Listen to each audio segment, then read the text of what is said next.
का जो है सिंधु घाटी सभ्यता का सामाजिक जीवन कैसा था।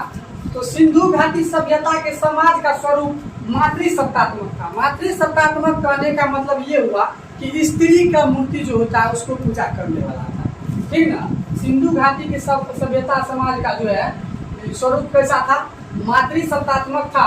और इस सभ्यता का समाज 4 वर्गों में बटा हुआ था। कितने वर्गों में बटा हुआ था? 4 वर्गों में बटा हुआ था। पहला वर्ग था विद्वान वर्ग। कौन सा वर्ग था? विद्वान वर्ग। दूसरा था योद्धा वर्ग, युद्ध करने वाला, ठीक ना।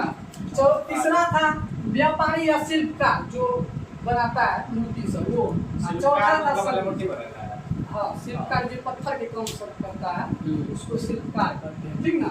विद्वान वर्ग जो है पहला था, दूसरा योद्धा वर्ग, तीसरा व्यापारी या शिल्पकार वर्ग, चौथा जो है श्रमिक वर्ग। यही जो है आगे चलती तो सिंधु सभ्यता का यही 4 वर्ग था। इसी को 4 वर्ग में विद्वान को ब्राह्मण वर्ग बना दिया।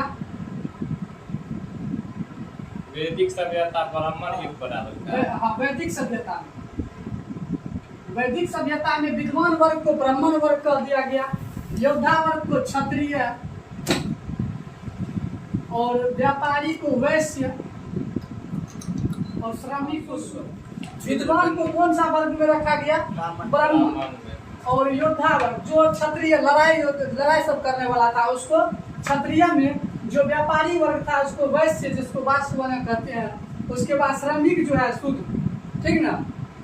ये कर्म के आधार पे था। कौन वैदिक सभ्यता में ये कौन से आधार पे बना था?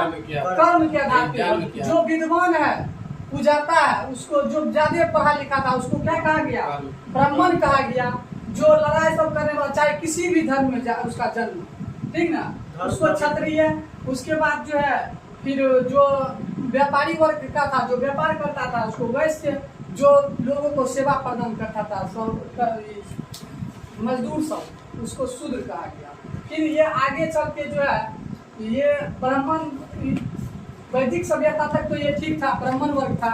जो उसके बाद ये आ गया उत्तर वैदिक काल में जो है इसको जो है जन्म के आधार पे, उत्तर वैदिक काल में इसको जन्म के आधार पे, मतलब जो ब्राह्मण के घर में पैदा होगा वो ब्राह्मण होगा, जो क्षत्रिय के घर में पैदा होगा वो क्षत्रिय होगा, जो वैश्य के घर में पैदा होगा वो वैश्य होगा, और जो शूद्र के घर में जन्म लेगा वो शूद्र रहेगा। उत्तर वैदिक काल। लेकिन वैदिक काल में क्या था? कर्म के आधार पे था। और इसी को जो है सिंधु सभ्यता में विद्वान वर्ग, योद्धा वर्ग, व्यापारी वर्ग।